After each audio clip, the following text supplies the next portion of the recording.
Bonsoir à toutes et à tous, bienvenue dans cette édition d'information dans l'actualité ce soir. Ce samedi marque la fin du certificat d'études élémentaires. Cette année, ils sont plus de 313 000 candidats à travers le pays pour cette troisième journée. Le ministre Jean-Paul Sedi s'est rendu à Télémilé pour le lancement des dernières épreuves. Depuis la Guinée dispose d'un navire de recherche équipé d'appareils de recherche scientifique et de sauvetage très sollicité dans la sous-région ouest-africaine. Ce navire permet de connaître l'état des ressources, les données liées au plan de gestion et d'aménagement de pêche. Le diplomate français était à son bord. Enfin, dans le reportage grand format de ce soir, nous irons à Koundara où la volonté de protéger les réserves foncières de l'État prend le pas sur les contraintes. Sur place, le directeur préfectoral de l'habitat vient d'enclencher une campagne de délimitation, de récupération et de sécurisation des domaines publics. Voilà pour le sommaire. Encore une fois, bonsoir à tous. Tout d'abord, en plus bref, après le rituel sacré sur les terres saintes de l'islam, l'avion transportant le premier convoi des pèlerins guinéens a atterri ce soir à l'aéroport Ahmed Sékou Touré de Conakry. Près de 400 Guinéens ont regagné le Bercail. Ils ont été accueillis par le chef de gouvernement Madou Liba, accompagné du ministre secrétaire général des Affaires religieuses. Nous y reviendrons dans nos prochaines éditions d'information. Dans l'actualité ce soir, ce samedi marque la fin du certificat d'études élémentaires. Cette année, sont plus de 313 000 candidats à travers le pays pour cette troisième journée. Le ministre Jean-Paul Sedi s'est rendu à Télémilé pour le lancement des dernières épreuves. Tout au long du trajet, des centres sont visités, des consignes données aux candidats et encadreurs. Abdoulaziz Baldé depuis la cité de Louba. 72 heures après le lancement des examens d'entrée en 7e, le ministre Jean-Paul Sedi est dans la préfecture de Télémilé pour le lancement des dernières épreuves. De Dubreka, en passant par Kambaya, dans la sous-préfecture de Semta jusqu'au centre-ville, des visites inopinées sont opérées dans le centre pour s'assurer du bon déroulement des évaluations. Monsieur le ministre lui-même, il a fait ses propres constats. Parce qu'ensemble, on a lancé les épreuves ici. Dans notre centre, il y a le calme. Peut-être vous-même, vous avez constaté ce calme. Les agents de sécurité jouent leur rôle, les surveillants jouent leur rôle. Et puis le lancement des épreuves, vraiment, on n'a pas de difficultés majeures. Tout se passe très bien. C'est à l'école primaire du centre, au quartier Barkéré, au centre-ville de Télémilé, que le ministre a lancé l'épreuve de calcul écrit avant de se rendre à Sarekali pour donner la dernière épreuve du CE. Partout, des messages de sensibilisation sont véhiculés pour une prise de conscience professionnelle. Bon, je ne veux pas crier victoire très vite parce qu'on est encore au niveau du CE. On espère que la tendance va se confirmer avec le BEPC, avec le baccalauréat. Ce qui est important pour moi, c'est vraiment cette prise de conscience des acteurs sur le terrain. Je vois beaucoup de jeunes enseignants qui sont présents, qui sont impliqués, et ça me fait plaisir. L'autre plaisir, c'est de voir que la communauté est impliquée dans le dispositif éducatif. Ici, dans la cité de Horilouba, aucune fausse note n'est constatée pendant ces 3 jours d'évaluation. Chez les élèves, l'espoir est permis pour décrocher le précis examen. Je viens de travailler, je suis tellement contente. Moi avec mes amis, on a bien travaillé, on est tous contentes. Le maître nous a bien montré tout ça en classe. Pour cette année, ces examens sont placés sous le sceau de la responsabilité et de la conscience professionnelle. Ici, dans la préfecture de Télémilé, 3593 de 1846 filles affrontent le certificat de fin d'études élémentaires répartis dans 24 centres, dont 2 franco-arabes. Soutien aux actions du chef de l'État et recensement biométrique des Guinéens établis à l'étranger rencontre le ministre du Travail à Genève, un échange cordial qui a permis au ministre Bruno de revenir sur les grandes orientations sociales, économiques et politiques de la transition. Il a réaffirmé non seulement sa volonté d'accompagner l'initiative, mais prodiguer des conseils en lien avec l'implication de la diaspora au développement du pays. Mamadi Tanaka Misoko, envoyé spécial. En Suisse, une forte communauté guinéenne est présente. Ses compatriotes suivent de près l'évolution sociale, économique et politique du pays. En marge de la conférence internationale du travail, une délégation de ses compatriotes est reçue par le ministre du Travail et de la fonction publique à la représentation de la mission permanente de la Guinée à Genève. Deux questions centrales sont à l'ordre du jour, à savoir la décision de fédérer les mouvements de soutien en faveur du président de la République et plaider pour la prise en compte des Guinéens de Suisse dans le recensement administratif à vocation d'état civil, PNR avec. C'est en tenant compte de la demande de la communauté. Pour cela, un kit ou des kits ici, ce n'est même pas pour ici seulement, mais une fois qu'on aura des kits ici, on va aussi se déployer sur l'Autriche, qui a aussi une forte communauté guinéenne. L'ambassadeur et moi-même sommes là pour coordonner ces mouvements et puis essayer de redynamiser tous ces mouvements parce qu'ils poursuivent en fait le même but, mais c'est la manière dont les idées sont exprimées qui diffèrent. Donc le but c'est de fédérer tous ces mouvements pour essayer d'avancer ensemble. Après avoir suivi avec une attention particulière ses compatriotes, le ministre du Travail et de la Fonction publique a mis en lumière la vision patriotique du président de la République relative à la transformation en profondeur du pays. Le président de la République, la Guinée ne peut pas se développer sans la diaspora. C'est impossible. Ses premières sollicitations, il a tendu la main à la diaspora. Il ne l'a pas fait par démagogie, il ne l'a pas fait par calcul politique. Il l'a fait parce qu'il croit que la diaspora, c'est comme si on disait, c'est un passage obligé pour le rayonnement de notre pays. Et vous faites bien le choix de dire que vous vous engagez aussi à soutenir le président dans son vaste chantier de refondation. C'est un choix que je salue en tant que membre du gouvernement. Désormais, les Guinéens de Suisse veulent se retrouver dans un grand ensemble pour soutenir le président de la République. Sous la coupe des ministres des Affaires étrangères et de la Fonction publique, ils projettent une grande mobilisation dans ce sens les prochains jours. Sur le continent, l'opération de recensement à vocation d'état civil a démarré en Côte d'Ivoire. Nos compatriotes sont engagés à se faire recenser. La commission administrative de recensement est prête à servir dans les 19 centres basés en Côte d'Ivoire, comme prévu par le PNRAVEC. Makemedunzo. En Côte d'Ivoire, les compatriotes ont été nombreux à répondre à l'appel de l'ambassadeur Mobasila autour de la mission administrative de recensement. Le démarrage des travaux coïncide avec l'arrivée à Abidjan du ministre de l'économie et des finances Morana Souma dans le cadre de l'assemblée annuelle de la Banque africaine de développement, la BAD. Une occasion pour lui de s'adresser aux Guinéens établis dans ce pays voisin.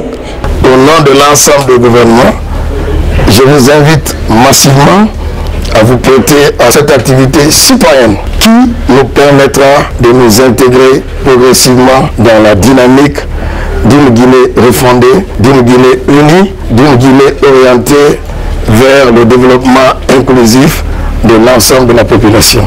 Pour ce premier jour, des centaines de Guinéens ont été enrôlés.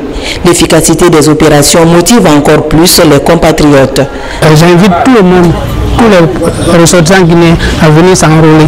L'enrôlement, ce n'est pas la politique, c'est pour avoir ses pièces soi-même. On a dit à nos concitoyens que le recensement administratif a pour objectif de dénombrer le nombre de Guinéens en Guinée, parce que les chiffres qu'on donne ne sont pas des chiffres réels. Aussi profiter de ce recensement pour que quand on va dénombrer le nombre de Guinéens, pour faire la mise à jour d'un fichier consensuel. Parce que ce qu'on va donner comme identification à vie, c'est cette identification que vous allez utiliser pour toutes les opérations. La Côte d'Ivoire fait partie des pays qui accueillent plus de Guinéens, raison pour laquelle 20 kits sont mis à disposition pour faciliter le processus d'enrôlement et toucher le maximum de compatriotes. Ici en Guinée, tout d'abord en province, assurer une participation massive des femmes au processus de recensement biométrique. C'est l'objectif d'une campagne de sensibilisation organisée au Grand Marché de Nzérékoré, une action du ministre de l'Agriculture pour informer les femmes évoluant dans les marchés, ateliers de couture et de coiffure sur l'importance de se faire recenser. Mohamed Salou Paye, Mohamed Lamine Diallo. Parrain politique de la préfecture, le ministre de l'Agriculture a répondu à l'appel du bureau régional du Conseil national des femmes et filles de Guinée, initiateur de cette mobilisation. Objectif, encourager une implication effective des femmes des 6 préfectures de la région dans le processus de recensement. Groupement féminin coopératives, ateliers de formation, toutes les couches sont concernées par cette sensibilisation. Elles ont accepté le recensement biométrique. C'est pourquoi elles ont jugé utile que vous venez témoigner.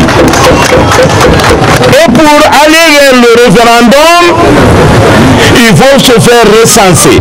Merci, braves dames.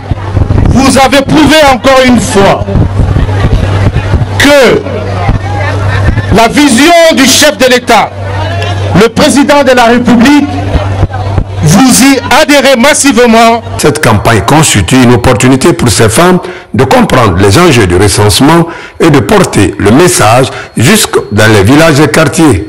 Soucieuse du recensement effectif de cette couche, représentant plus de 52% de la population guinéenne, les différentes antennes ont réalisé des actions de proximité à travers des campagnes de sensibilisation porte à porte. En plus des séances de sensibilisation effectuées, nous avons accompagné des milliers de femmes sans acte de naissance dans nos quartiers à l'obtention du dit document. Cette sensibilisation a permis aux femmes de prendre conscience de l'importance de leur enrôlement biométrique, une étape indispensable pour garantir leur accès aux droits civiques et socio-économiques. Dans les contreforts du Fouta Djallon, plus précisément à Pita, la mobilisation s'intensifie autour du recensement. C'est une initiative portée par les fils ressortissants et résidents, une dynamique citoyenne traduite par l'inauguration d'une arcade érigée à l'entrée de la ville. L'ouvrage a été inauguré dans une ambiance festive et pleine d'engagement citoyen. Ousmane Bangoura. Ils sont venus de tous les horizons, ressortissants, jeunes leaders, femmes notables, tous unis autour d'une cause commune, la réussite du PNRAVEC à Pita.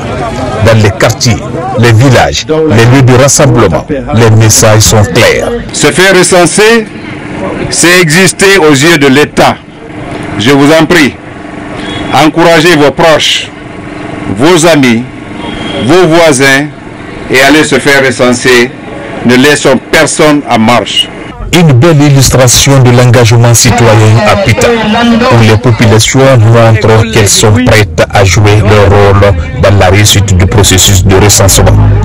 Une initiative locale à saluer et peut-être même à répliquer dans d'autres préfectures. Depuis le 5 septembre, il y a une vision qui est enclenchée. Pita ne doit pas être en marge. Et pour ce faire, j'appelle à toute la jeunesse, les femmes, les jeunes, à se mettre dans la formation. La première action, c'est aller d'abord se recenser pour être un citoyen normal, un citoyen républicain. La cérémonie a été aussi l'occasion de reconnaître les efforts de celles et ceux qui ont contribué à la réussite du projet. Des satisfecits ont été remis à plusieurs acteurs, preuve de l'esprit d'équipe et de l'engagement collectif. Cette arcade est bien plus qu'une infrastructure.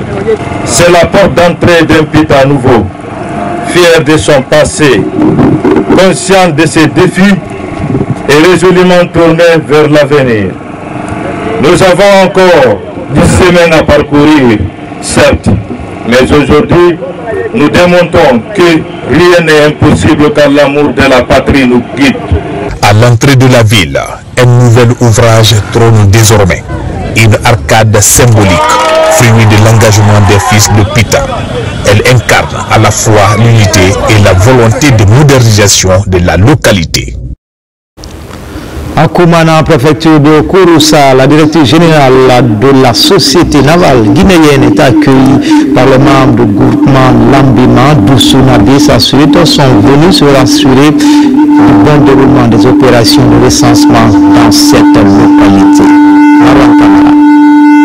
Sur le plan national, chaque citoyen recensé est une preuve de la volonté de mise en œuvre d'une politique impliquant les Guinéens à tous les niveaux. À Kouroussa, derrière ce slogan et autres messages de ralliement général pour la réussite de la politique publique de développement, les populations de la sous-préfecture de Koumana ont été sensibilisées autour de ces grands enjeux pour une Guinée émergente. c'est de les accompagner et de les sensibiliser aussi à se recenser.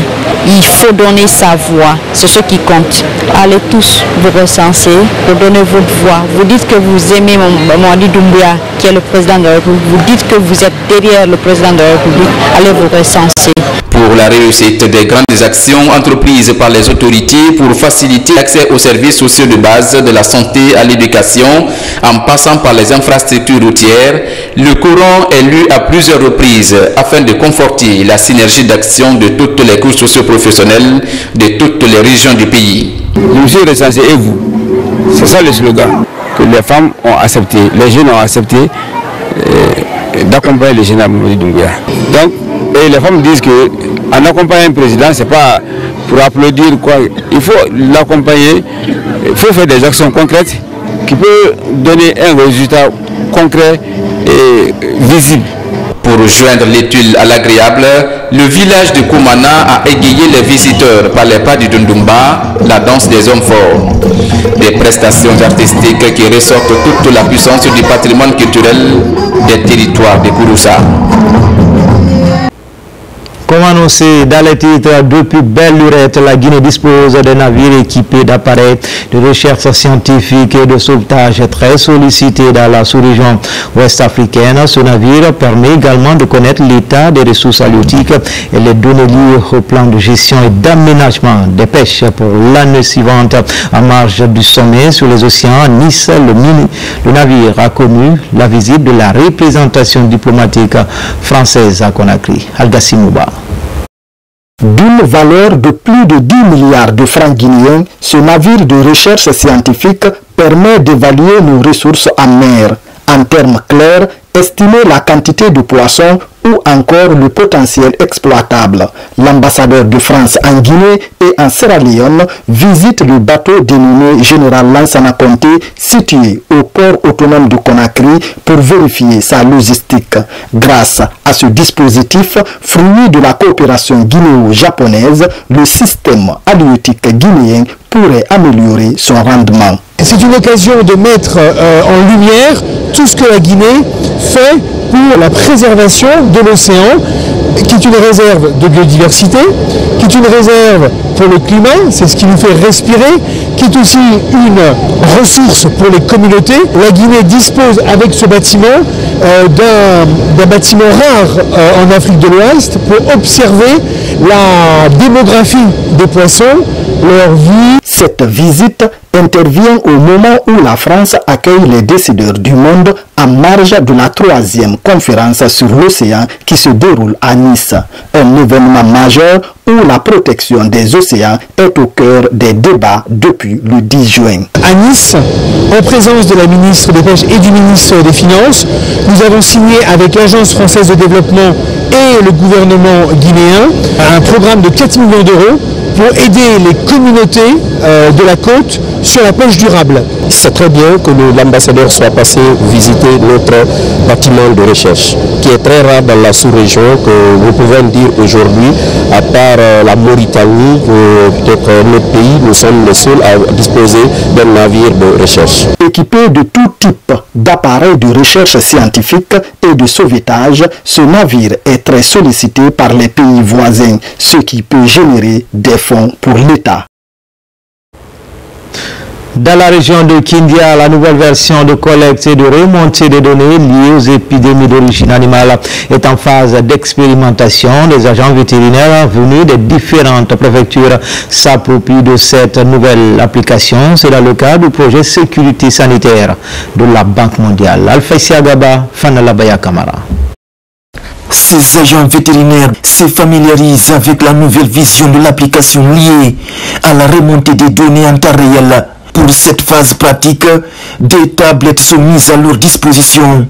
La Banque mondiale et le Fonds des Nations Unies pour l'agriculture appuient l'exercice. On les a remis les tablettes que la Banque mondiale a achetées et puis on les a formés sur les différents paramètres de l'application EMAE Plus et Impresa Plus, qui les permet de remonter l'information, et Impresa sert de valider ces informations, accepter et puis analyser digitalisé et transformé en bulletin hebdomadaire. La plupart des maladies que nous, les hommes, nous développons proviennent des animaux.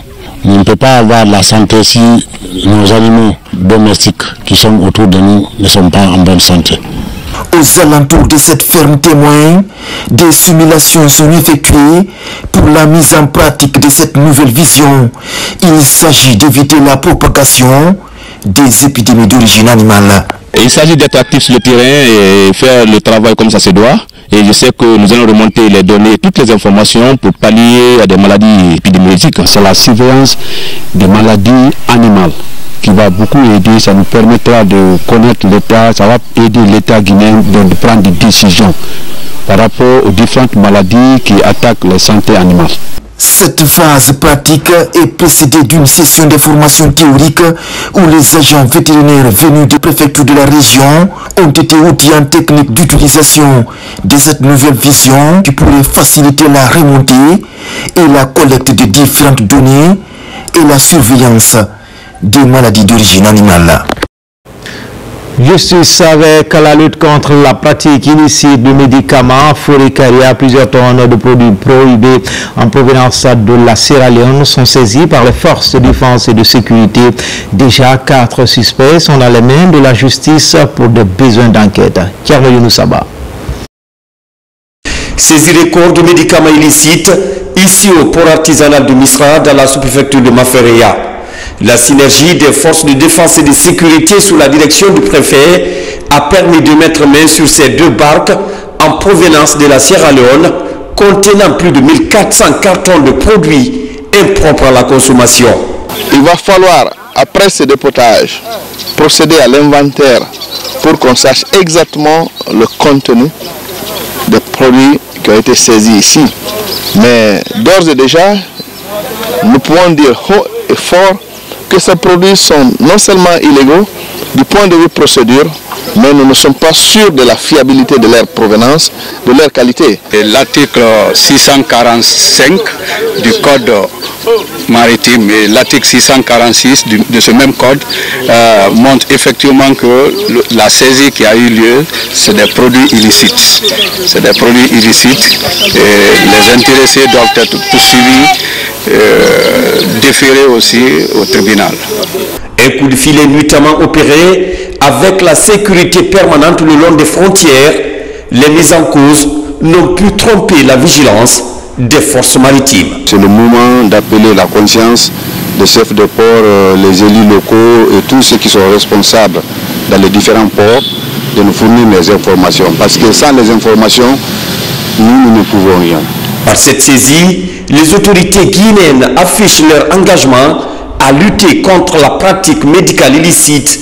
Déjà, plusieurs personnes sont interpellées. Je présume déjà que et les barques et les médicaments, ce sont des éléments faisant partie de la saisie et que ce sont des produits de l'infraction. Donc naturellement, c'est au tribunal de se prononcer sur leur sort. En attendant, les enquêtes se poursuivent pour en savoir davantage sur ce dossier avant le prononcé éventuel d'une décision du tribunal de Fourikaria.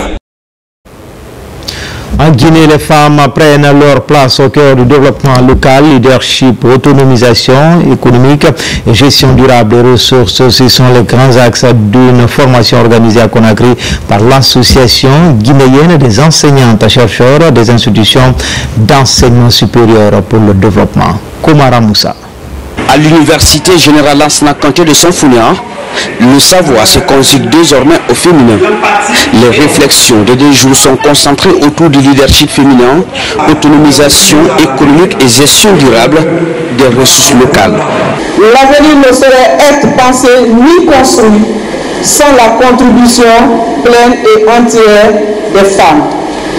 C'est pourquoi il est impérieux pour nous, femmes enseignantes chercheurs, de nous réinventer, de renforcer nos capacités et d'élargir notre champ d'action dans les domaines clés du développement. Le fait de voir nos aînés, de préparer vraiment à occuper les places après, à nous passer le flambeau, je pense que c'est une très bonne chose parce que de cette façon, elles sont en train de nous encourager, de nous former et je me dis aussi c'est une sorte de leadership qu'elles sont en train d'imprimer. L'ambition de l'association guinéenne des enseignantes-chercheurs des institutions d'enseignement supérieur est donc claire, faire bouger les lignes, porter haut la voix des femmes dans la gouvernance locale et le développement durable.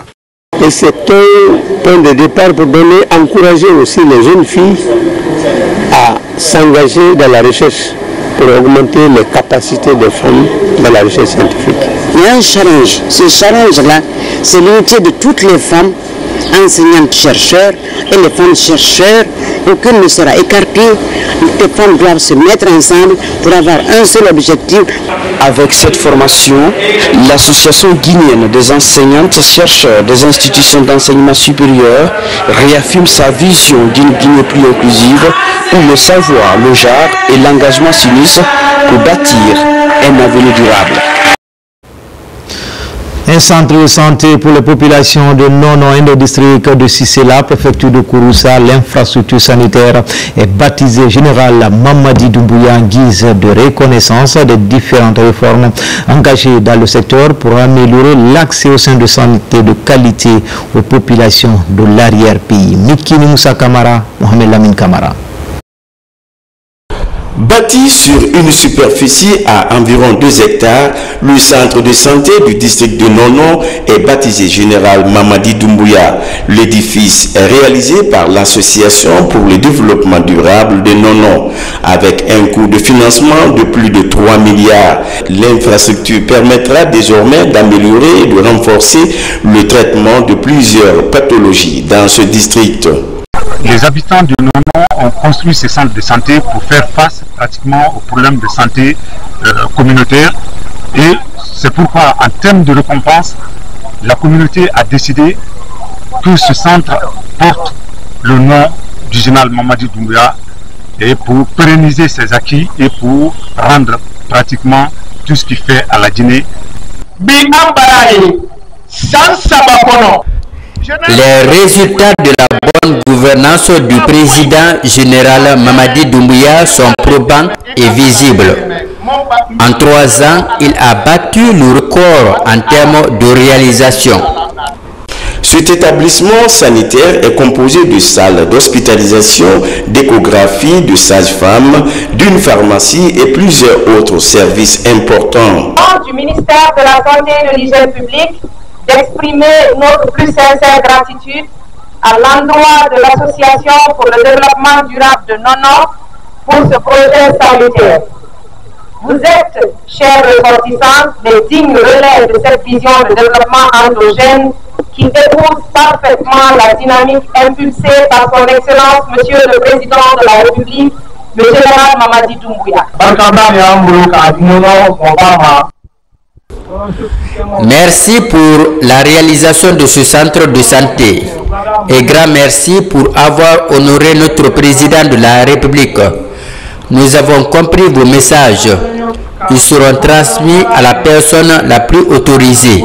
Dans la perspective de renforcer le système de santé plus performant et résilient pour une bonne prise en charge sanitaire des populations de Nono, le ministère en charge de la santé à travers cette cérémonie promet de mettre en place des dispositifs pour non seulement meubler le centre en personnel qualifié, mais aussi en équipement afin de promouvoir des soins de proximité efficaces. Toujours à Kouroussa, les femmes volontaires prônent pour l'autonomisation des couches féminines. Une campagne de sensibilisation est organisée à cet effet. Elle encourage les femmes rurales à se lancer dans l'agrobusiness, une manière de contribuer à l'autosuffisance alimentaire en Guinée. Mikini Moussa Kamara, Ibrahima Oulem Foufana. Cette rencontre a été l'occasion de mettre en lumière les efforts des femmes volontaires de Kouroussa pour soutenir les femmes dans divers secteurs économiques.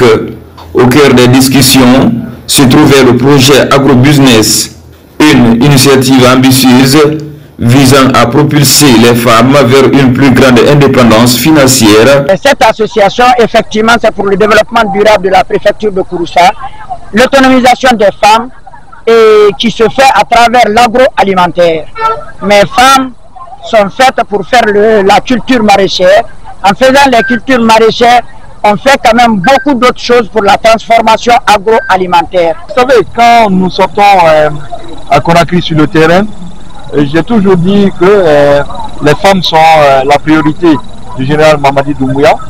Donc leur autonomisation à son temps là va avoir beaucoup de boosting parce que sa priorité c'est les femmes.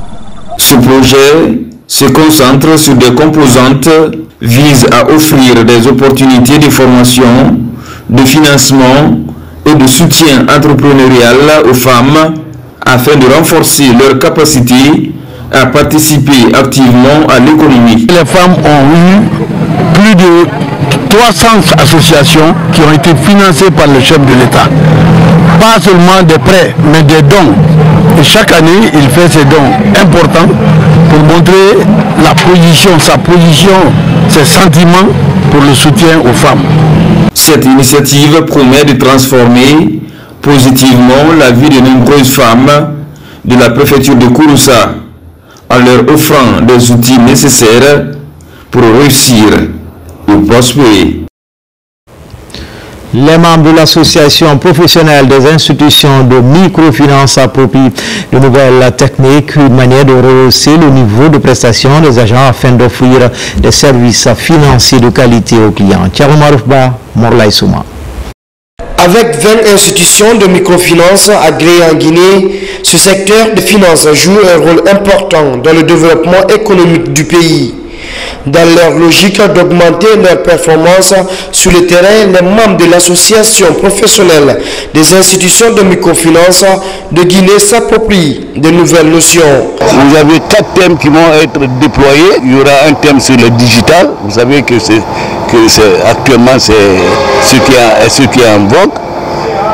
Vous aurez aussi un thème sur le crédit pour les PME et les PMI.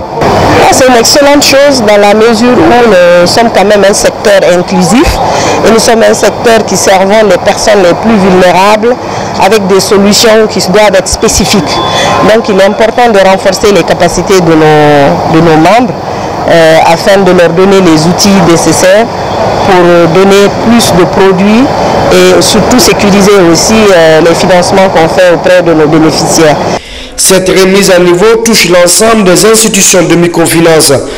L'objectif est de permettre aux participants d'offrir des services financiers de qualité et durables à la population. C'est une nécessité pour nous de rehausser quand même le niveau de nos agents. Ça fait partie de nos responsabilités, ça fait partie comment on appelle, de notre challenge de tous les jours. Quand vous attendez qu'une institution est une bonne institution, c'est parce que les personnes qui y travaillent sont des personnes qui ont reçu une bonne formation, qui ont un bon niveau, qui sont à jour.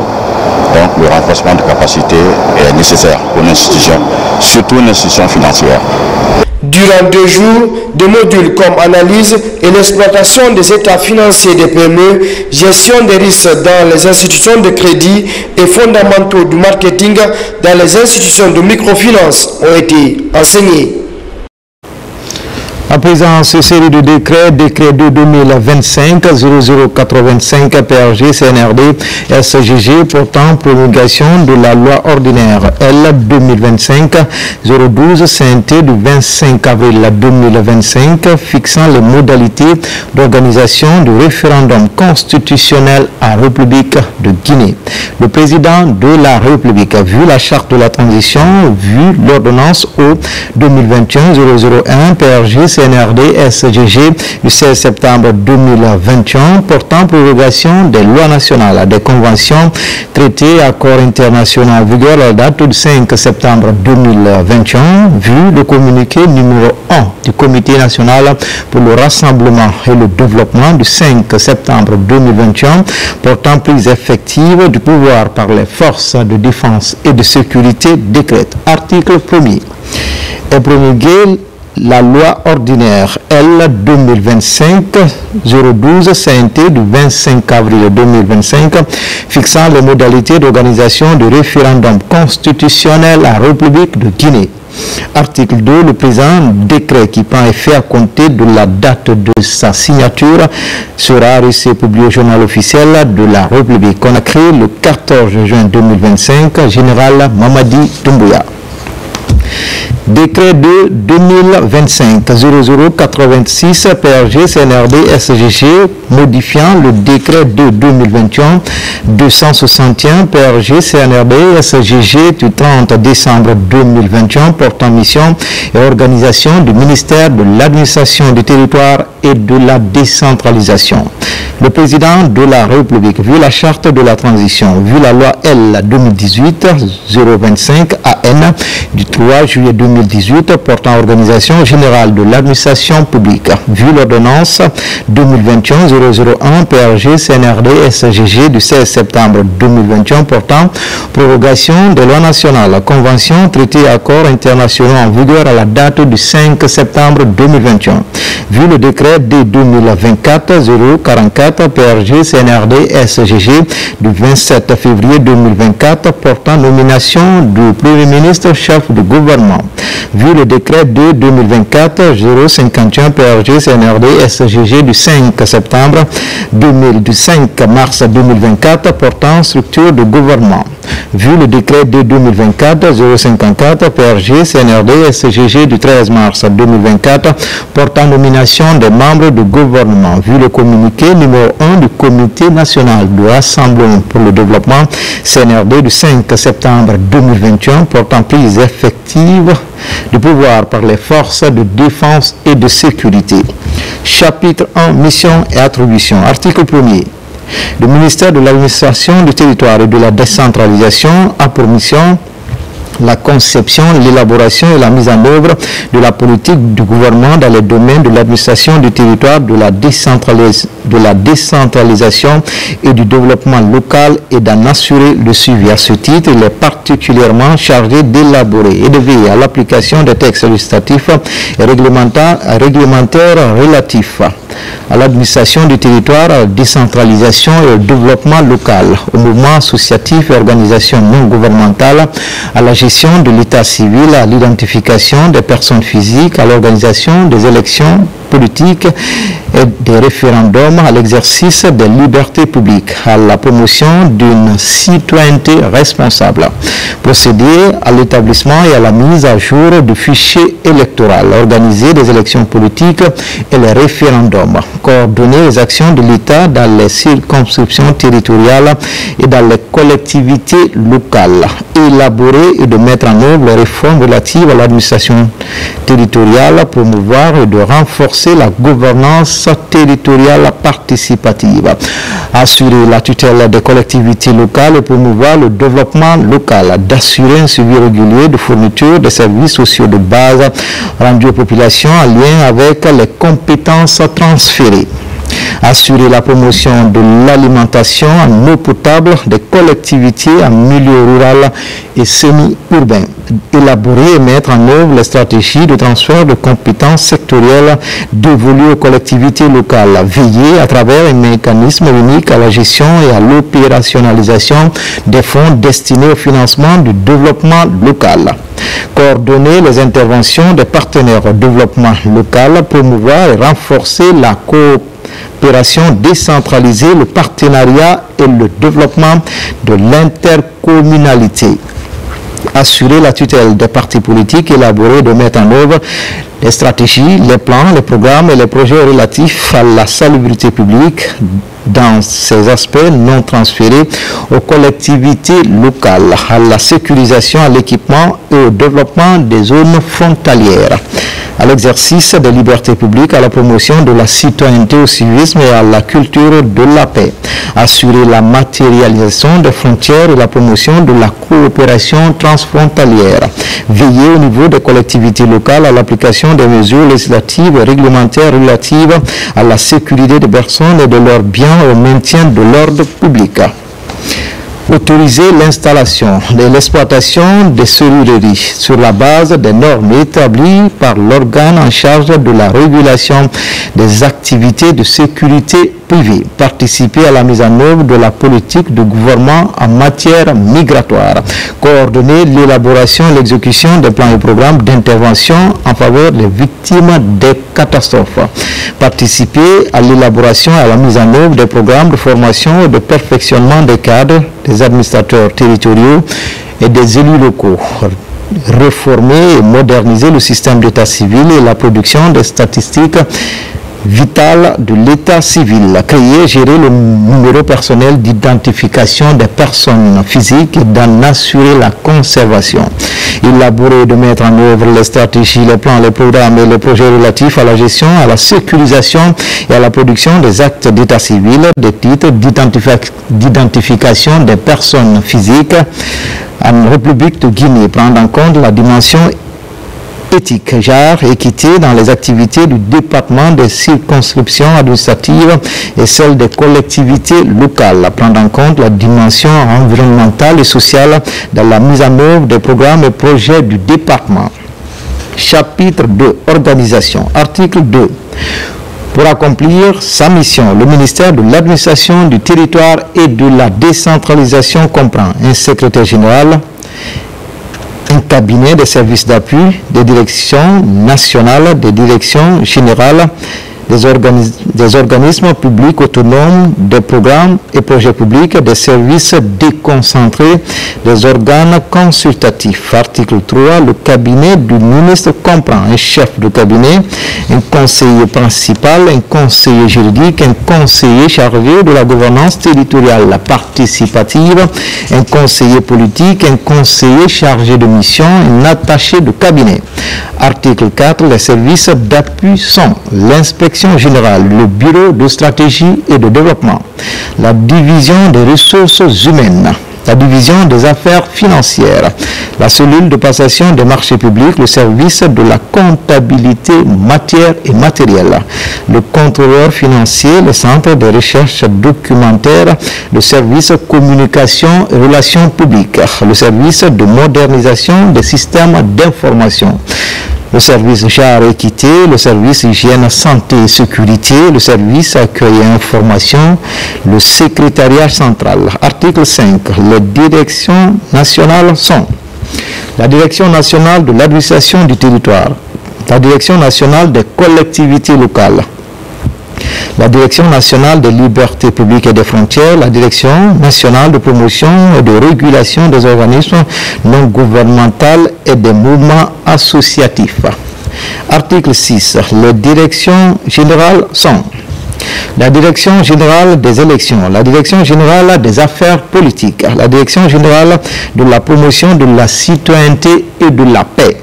Article 7. Le service rattaché et le service national d'appui à la garde communale.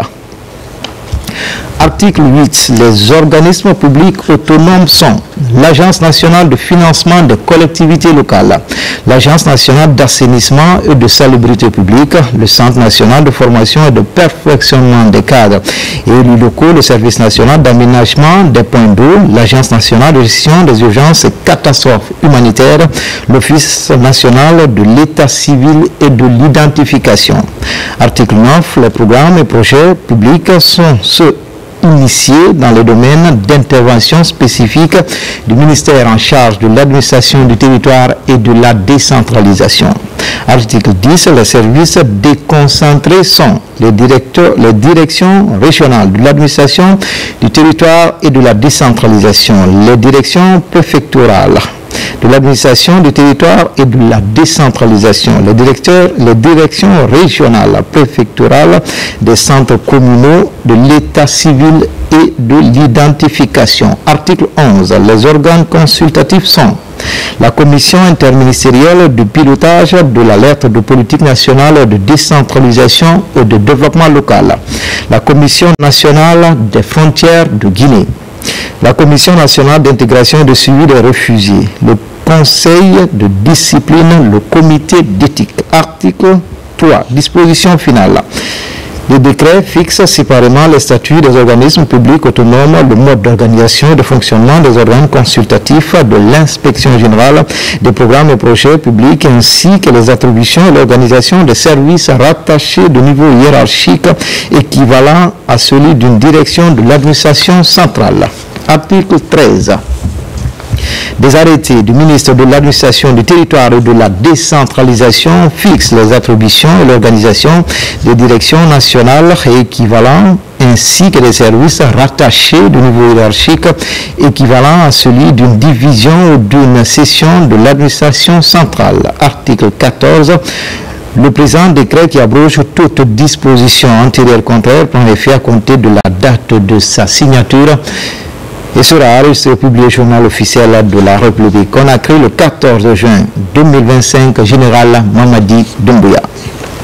Décret 2-2025-0087 PRG, CNRD, CGG portant attribution et organisation de la Direction générale des élections. Le président de la République, vu la charte de la transition, vu la loi L 2018-025 AN du 3 juillet 2018 portant organisation générale de l'administration publique, vu la loi L 2025-012 CNT du 25 avril 2025 fixant les modalités d'organisation du référendum constitutionnel à la République de Guinée, vu l'ordonnance 2021-001 PRG CNRD CGG du 16 septembre 2021 portant prorogation de loi nationale, convention et traités accords internationaux en vigueur à la date du 5 septembre 2021.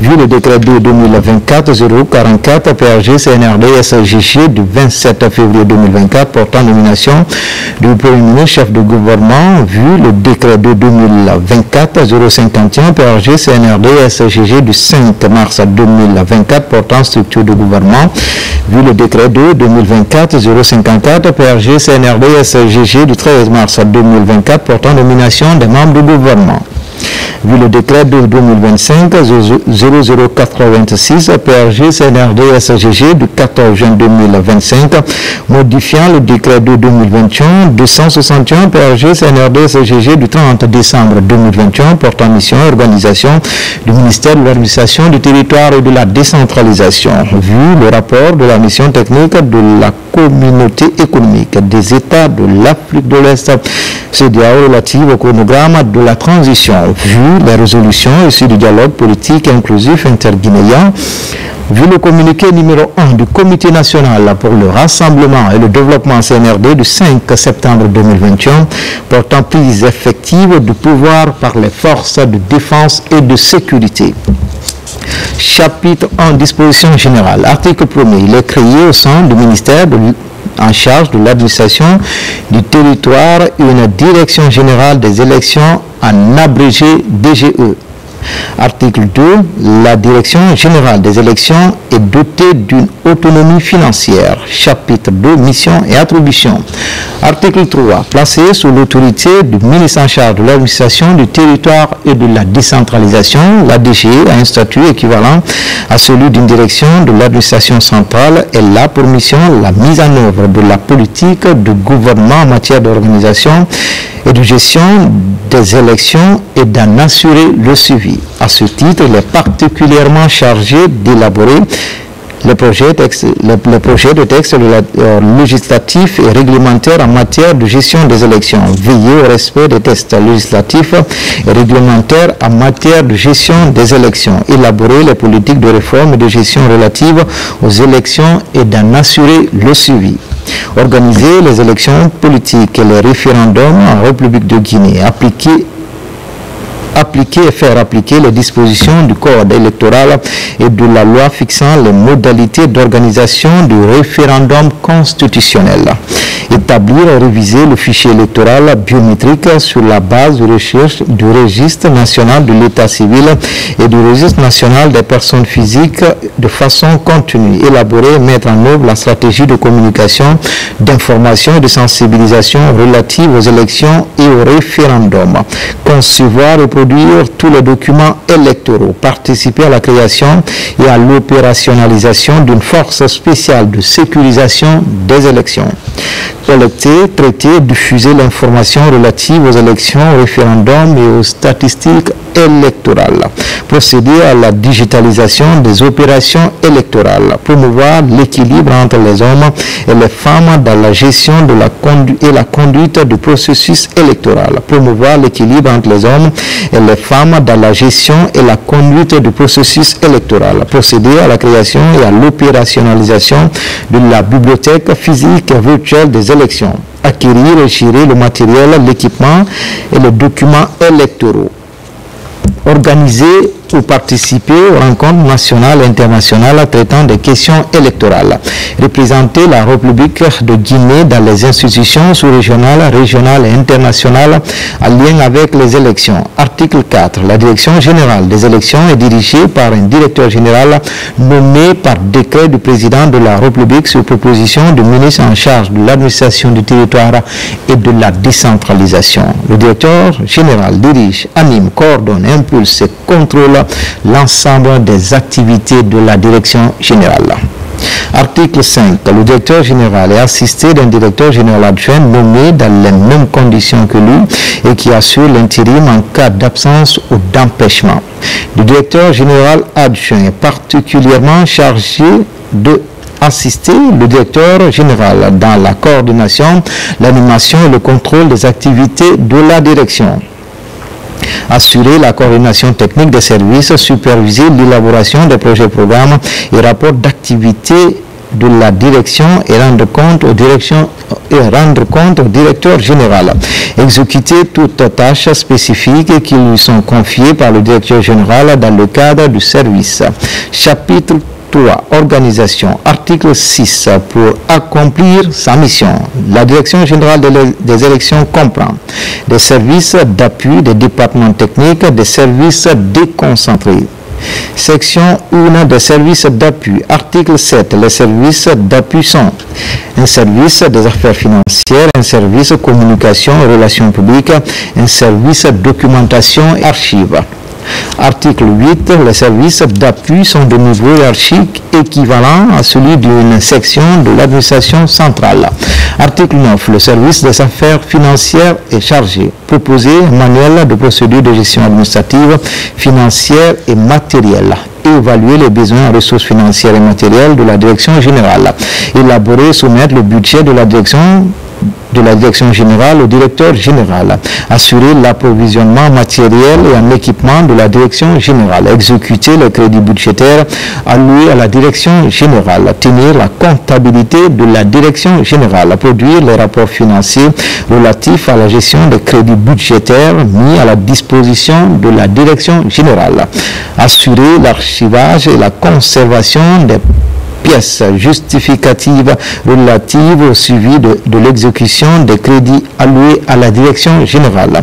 Article 10. Le service communication relations publiques est chargé de élaborer les stratégies et plans de communication de la direction générale, élaborer des articles, guides, ouvrages sur les activités de la direction générale, assurer les relations avec la presse publique et privée en relation avec le service de communication et relations publiques du ministère, organiser des conférences de presse, assurer la veille médiatique et tenir informé le directeur général des articles de presse, assurer la gestion et l'animation des canaux de communication de la direction générale. Article 11. Le service documentation archive est chargé de inventorier, classer, conserver et gérer toutes les documentations administratives et techniques de la direction générale, participer à l'édition et à la publication des documents techniques de la direction générale, assurer la gestion du fonds documentaire de la direction générale, créer et gérer la bibliothèque physique et virtuelle des élections. Section 2 des départements techniques. Article 12. Les départements techniques sont le département opération, le département information, le département observation et accréditation, le département logistique et sécurité. Article 13. Les départements techniques sont de niveau hiérarchique équivalent à celui d'une division de l'administration centrale. Section 3. Des services déconcentrés. Article 14. Les services déconcentrés sont les directions régionales des élections, les directions préfectorales des élections, les services communaux des élections.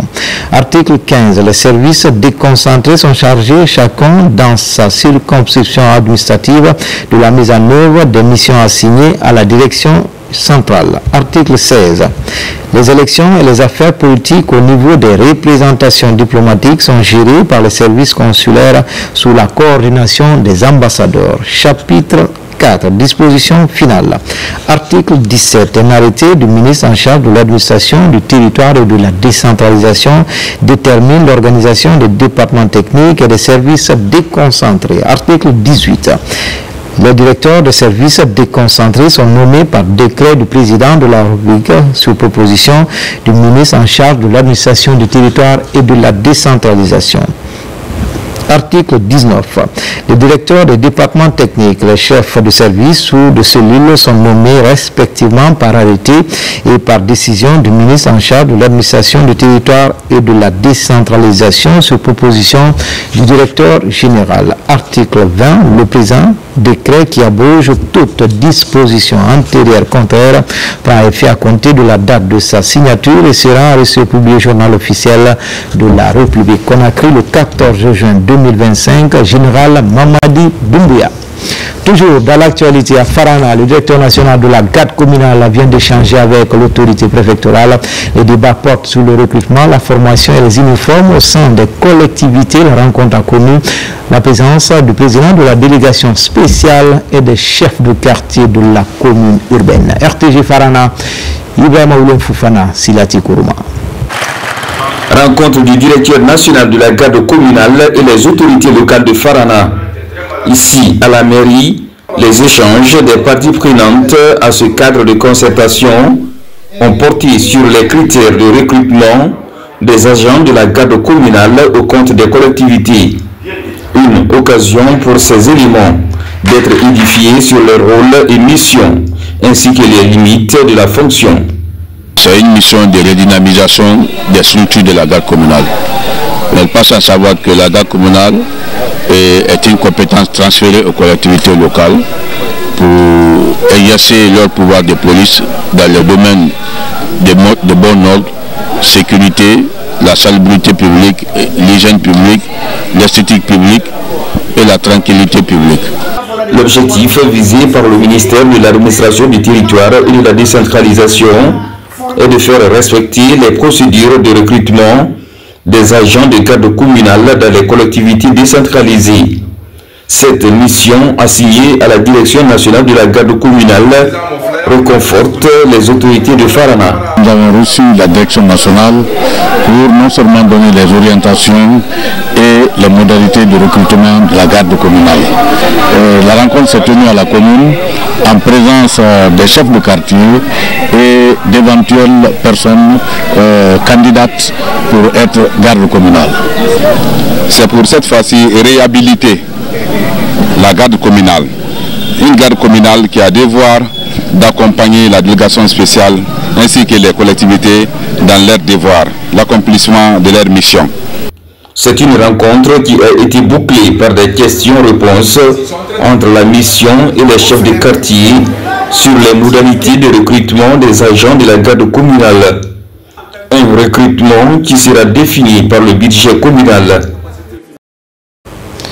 Comme annoncé en début de journal, après le rituel sacré sur les terres saintes, l'avion transportant le premier convoi de pèlerins guinéens vient d'atterrir à l'aéroport Ahmed Sékou Touré de Conakry. Au nombre d'une centaine, ces pèlerins ont gagné le bercail. Ils ont été accueillis par les autorités du CNRD, en tête le chef de gouvernement Amadou Riba, accompagné du ministre secrétaire général des Affaires religieuses, Marouane Kamara. Attendu par les parents et proches depuis quelques heures, l'avion transportant des premiers pèlerins guinéens a atterri ce samedi à 19h30 à l'aéroport international Ahmed Sékou Touré de Conakry. Au bas de l'appareil pour accueillir ces pèlerins, une délégation des autorités du pays à sa tête, le chef du gouvernement Amadou Riba. Ces nouveaux élevages et Adia ont regagné le bercail dans les meilleures conditions. Je remercie le Tout-Puissant Allah qui nous a permis de quitter notre pays, partir et revenir. Remercier le gouvernement particulièrement pour l'effort fourni parce que nous avons été, on a compris que pour la première fois dans l'histoire, la Guinée, le président guinéen était dans toutes les conditions. En termes de tente, de Medina, et puis nous étions en Medina par exemple, nous étions à 50 mètres de la mosquée. À la Mecque, nous étions à 100 mètres de la grande mosquée. Nous n'avons vu aucune souffrance, il n'a ménagé aucun effort pour nous prendre en soin. Nous avons vu vraiment des soins intensifs, financiers, moraux, et vraiment la façon dont les gens avaient l'habitude de parler de Mina, cette fois-ci, ce n'a pas été le cas. Nous avons vu suffisamment de toilettes. Tu ne peux pas t'arrêter à peu près 10 minutes sans pourtant utiliser la toilette. C'est pratiquement impossible. Et nous mangeons 3 fois par jour. Ce voyage spirituel est réussi grâce à la bonne coopération entre la Guinée et l'Arabie Saoudite à travers le secrétariat général des affaires religieuses. Nous disons Alhamdulillah parce que la Guinée a été honorée cette année. Donc les sociétés au nom des autorités saoudiennes qui reçoivent et qui hébergent tous les pays du monde dans les différents lieux saints, ce qu'on appelle Machaïr. Donc aussi ceux-ci ont honoré la Guinée comme première classe en Afrique et 5e classe mondiale. Je crois que c'est une satisfaction. Et tout cela est grâce à l'effort de son Excellence, c'est le président de la République, qui n'a ménagé aucun effort, qui a préfinancé d'abord lorsqu'aucun pèlerin n'était pas enregistré, qui a aussi digitalisé une première toutes les processus, toutes les opérations de Hajj, qui a aussi instruit le Premier ministre d'instruire le ministre secrétaire général de faire loger l'ensemble des pèlerins guinéens auprès des 2 saintes mosquées. 10 000 de nos compatriotes qui sont allés à la Mecque. Donc c'est tout à fait normal et c'est un devoir pour le Premier ministre de venir pour le premier convoi, d'accueillir les premiers pèlerins. En d'autres termes, c'est une marque de considération à la demande du président de la République de venir montrer notre sollicitude, notre disponibilité pour l'accueil de nos pèlerins et qui ont passé pratiquement 3 à 4 semaines de pénitence, de prière pour le pays, pour le peuple de Guinée. Et c'est tout à fait un devoir pour moi d'être là aujourd'hui, ce soir. Comme chaque année, des millions de croyants musulmans du monde entier se rendent à la Mecque pour effectuer le 5e pilier de l'islam. Une obligation religieuse pour tous les musulmans en capacité physique et financière de l'effectuer au moins une fois dans leur vie. À Conakry et dans les grandes villes de l'intérieur du pays, la démographie est galopante et les besoins liés au logement sont énormes, ce qui pourrait justifier une anarchie dans l'occupation des espaces à Koundara. La volonté de protéger les réserves foncières de l'État prend le pas sur les contraintes sur place. Le directeur préfectoral de l'habitat vient d'enclencher une campagne de délimitation, de récupération et de sécurisation des domaines publics. Sur le reportage grand format de cette édition, il est signé Martin Francina Douno, Kerfalamane. Depuis plusieurs années, la préfecture de Koundara, comme d'autres localités du pays, est confrontée à une occupation illégale et anarchique de nombreux domaines publics. Dans cette préfecture, où les défis logistiques sont quotidiens, une initiative courageuse est en train de marquer les esprits. Par manque de véhicules, avec un effectif limité, le directeur préfectoral de l'urbanisme et de l'habitat, l'unique cadre d'ailleurs de ces secteurs dans le Badjar, sur la moto, un exercice devenu un quotidien pour lui. Sur le terrain, notre équipe de reporters le suit jusqu'à destination où il a lancé une opération ambitieuse de délimitation, de récupération et de sécurisation des domaines publics, une mission ardue mais nécessaire. Chaque fois que nous rencontrons Monsieur le ministre, son Excellence Mori Kondé, il nous a toujours dit, le président de la République, le général Mamadi Doumbouya vous a nommé à l'intérieur, il ne vous a pas nommé pour venir vraiment vendre les parcelles ou quoi. Votre mission principale, c'est de veiller sur les domaines de l'État. Et à nos jours, je peux vraiment dire que ma mission, elle est accomplie vraiment à Koundara. Tout est récupéré et c'est sécurisé. Face à l'occupation illégale, à la spéculation foncière et à la confusion entre propriété publique et privée, l'urgence était réelle. Dans les quartiers en expansion rapide, l'absence de repères cadastraux a permis l'empiètement progressif sur des espaces réservés à des équipements publics. En exemple, l'aéroport de Sambailo, c'est patrimoine national depuis la colonisation sur 103 hectares, est aujourd'hui anarchiquement occupé par des particuliers. Cet aéroport, il a fonctionné des années durant, un aéroport de proximité jusqu'à 1990, mais quand il était question de privatiser certains services de l'État, c'est ce qui a fait que l'aéroport a connu un arrêt de fonctionnement. Plus de temps à perdre. L'opération de délimitation, de récupération et de sécurisation de ces domaines publics et d'autres à Koundara apparaît comme un acte de redressement et de justice foncière. Dans le cas d'espèce, les personnes qui occupent ces lieux ne sont pas à indemniser. Ils ne sont pas dans une procédure d'expropriation pour cause d'utilité publique. Ce sont des domaines déjà qui étaient titrés au nom de l'État que les gens ont occupés. Ce qui appartient à l'État appartient à l'État. Tôt ou tard, l'État va récupérer. L'État, c'est comme l'océan. Quand vous récupérez 1 mètre sur le lit de l'océan, il va récupérer le double ou le triple de ça en terre ferme ailleurs. Après Sambailo, les autorités se sont rendues successivement dans les sous-préfectures de Kamabi et Dar es Salaam pour mesurer l'ampleur de ce phénomène et surtout sécuriser des sites dédiés à accueillir des équipements publics de certains ministères.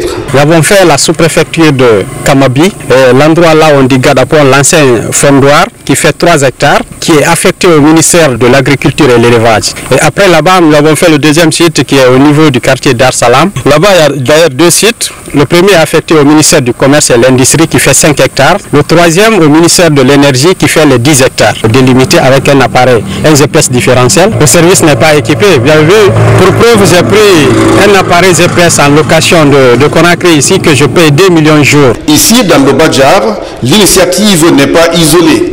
Elle bénéficie du soutien actif des autorités préfectorales, locales et judiciaires pour appuyer l'identification physique des domaines publics, souvent basés sur la mémoire collective et les plans anciens. Ces partenariats renforcent la légitimité de l'action et favorisent la médiation sur le terrain. Pour nous, population de Koundara, nous sommes très contents pour le directeur du préfectorat de l'habitat de Koundara, ce qu'il est en train de faire. Parce que ce n'est pas trop tard. La population est informée. Tout le monde actuellement connaît les domaines de l'État. Je dirais toujours à la population, franchement, de ne pas toucher ce qui appartient à l'État. Parce que ça va rattraper. Si nous pensons que la construction est difficile, c'est pourquoi cette mission est sortie pour prévenir la population, ceux-là qui ont les tentatives d'occuper le domaine de l'État et qu'elle quitte directement. Menée dans le respect des lois et avec un souci de dialogue, cette opération constitue une réponse aux défis d'urbanisation désordonnée et de gestion transparente du patrimoine foncier de l'État. À travers elle, Koundara amorce une nouvelle page de son développement territorial marquée par la volonté du directeur préfectoral de l'urbanisme et de l'habitat de protéger les domaines publics malgré les contraintes. Dans le reste de l'actualité, l'association des fils ressortissants pour le développement de Guéguédou consacre une journée aux actions citoyennes en collaboration avec le bataillon autonome de la dite préfecture. Première action, l'assainissement du stade préfectoral Tchendena Dembadounou. Hadama Kmara, Mohamed Koya Kamara. L'association des fils ressortissants et amis pour le développement de Guéguédou est à pied d'œuvre pour assainir les points critiques de la ville. Une initiative citoyenne qui mobilise la troupe du bataillon autonome de Guéguédou.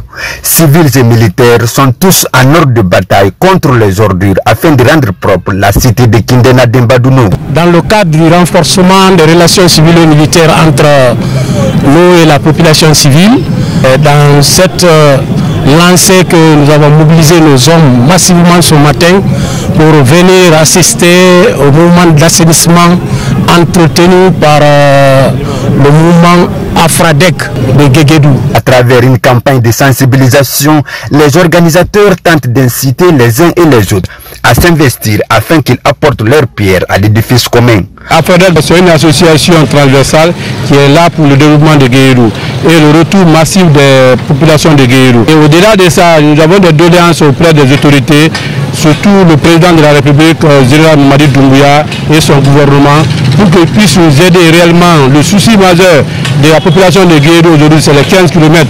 Les 15 km qui nous restent maintenant dans la rentrée de Guéguédou, c'est le calvaire. Si cela est fait, vraiment, le développement est vraiment promoteur. Et cette association nous aide.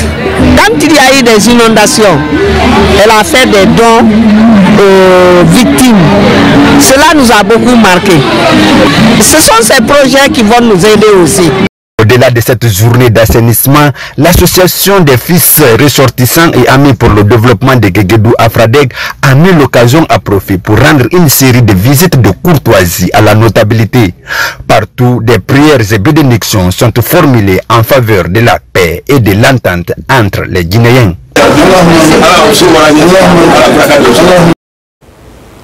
À la baie, la célébration de la Tabaski est devenue un espace de retrouvailles et de prise de décision utile pour le développement de toutes les localités du pays. C'est dans ce cadre que les femmes de la baie, avec l'appui de l'inspection régionale de la culture, ont organisé la 2e édition de Donkinfuta. Sarabdin Diallo, Ablaningélande Diallo. Donkinfuta, une initiative qui consiste à faire revivre les coutumes et mœurs de la diversité culturelle de Fouta Djallon. Cet événement, en sa 2e édition, plusieurs amoureux et admirateurs du patrimoine culturel de Fouta et de la Guinée ont pris part. L'initiative est l'œuvre des femmes avec l'appui de l'inspection régionale de la culture de la baie.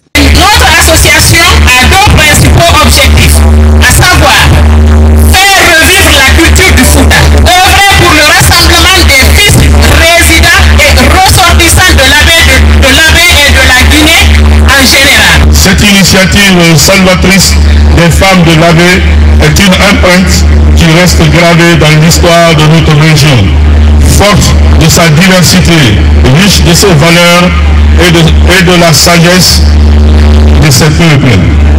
À l'esplanade de l'aéroport de la baie, toutes les communautés des autres régions ont brillé par leur présence pour marquer un cachet particulier à l'événement.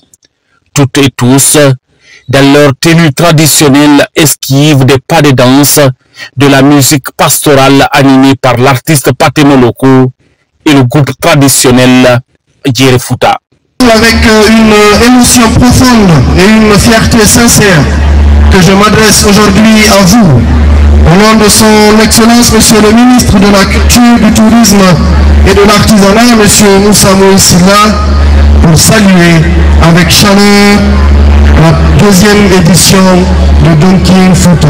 Je peux vous assurer, mesdames et messieurs, que Donkinfuta est plus qu'une fête. Cette initiative vise à favoriser la bonne cohabitation et promouvoir l'unité des Guinéens. Le souhait des organisateurs est la pérennisation de ces genres d'initiatives qui contribuent à coup sûr à la promotion de l'identité culturelle guinéenne riche et variée. Enfin, l'ONG Cœur Alpha a organisé ce samedi au stade à Petit Sori de Nongo un gala de football de charité. 2 légendes de football africain étaient opposés. Patrick Magic Mboma et la Diouf étaient opposés en toute sportivité pour récolter des fonds et venir en aide aux enfants atteints de malformation du cœur. Le duel des Lions pour une action humanitaire, c'est avec Djibril Kamara. Ces anciennes gloires du football africain, à l'image de Anthony Bafoué, Pascal Fendino, Alexandre Song, Rigobert Song, Adebayor ou encore Basile Boli, ont ressaucé les crampons ce samedi au stade Petit Sori de Nongo pour une cause humanitaire, lutter contre les cardiopathies. C'est une initiative qui est plus que onéreuse, c'est pour nos enfants, c'est pour les enfants de la Guinée. Et ce projet il est exceptionnel. Je pense que voilà, faut aider ce genre de personnes à développer ce genre de choses, surtout en Guinée. Et si ça peut aider des gens, pourquoi pas. Et on est très content de participer à cette œuvre-là. On est avec des légendes du football africain. Toute personne de bonne volonté devraient être impliqués parce que c'est pour une bonne cause. Vous pouvez imaginer combien de personnes ont cette maladie. Et je dis qu'à travers cette contribution et que chacun puisse apporter son soutien, ça peut sauver beaucoup de jeunes. La structure organisatrice de ce gala de football, l'ONG Cœur Alpha, mène des actions pour la levée des fonds pour des enfants atteints de la malformation du cœur. Pour moi, une vie n'a pas de prix. Et pour ce faire, j'ai besoin de tout le monde, du Guinée-Landa jusqu'au président de la République. Je ne peux que me réjouir d'avoir tout ce beau monde-là ici en Guinée. C'est une initiative de l'ONG Cœur Alpha qui est soutenue par le président de la République, le général Mamadi Doumbouya, qui pense que le sport effectivement peut aller avec l'humanitaire. Dans le cadre de cette volonté d'aider les jeunes qui sont des problèmes de cœur, cette initiative a été organisée et ça a été fortement soutenu par le président de la République à travers tout le gouvernement. Nous sommes ici pour non seulement apporter cette touche humanitaire et passer le message à tout un chacun pour dire avec le sport on peut traiter évidemment nos maux. Parallèlement à ce gala de football, d'autres programmes sont prévus ce dimanche, comme la pose de la première pierre du centre de cardiologie pédiatrique à Koya. C'était tout pour ce soir. L'actualité se poursuit sur le www.rtgguinée.info demain pour d'autres actualités sur la Guinée, notre paradis terre de richesse et d'innovation. Inch'Allah.